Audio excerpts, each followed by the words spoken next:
سفارت امریکا خبر داد که حکومت ایالات متحده امریکا برای دستگیری سیستم اکسیژنی طبی بر ضد کووید 19 به تاجیکستان 2.6 میلیون دلار جدا میکند. سفارت گفت قسم اول این تجهیزات الکی به وزارت تندرستی تاجیکستان تقدیم شد و این برنامه دستگیری امریکا در سال 2020 برای مبارزه بر ضد کووید 19 به تاجیکستان رسانیده است. اجرا کننده وظیفه دیرکتور نمایندگی یوساید در تاجیکستان کیت سیمپسون به معاون یکم وزیر تندرستی و حفظ اجتماعی اهالی جمهوری تاجیکستان غفور محسن زاده 200 ظرف اکسیژنی طبی را در مراسم رسمی امروز سپارید. تاجیکستان در قطار 11 کشورهایی که از حکومت ایالات متحده آمریکا کمک اکسیژنی میگیرند قرار دارد و این در مجموع در جهان 18 میلیون دلار تشکیل میدهد. سفیر ایالات متحده آمریکا جان مارک پامیرشایم تلاش‌های تاجیکستان را برای پیشگیری پنجشنبه کووید 19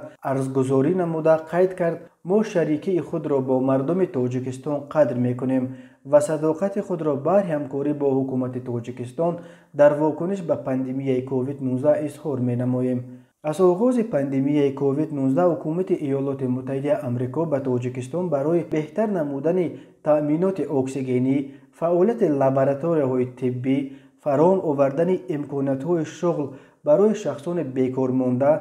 دستگیری غذا به آسیب پذیرترین قشر اهالی و غیره بیشتر از 7.5 میلیون دلار تأمین نموده است.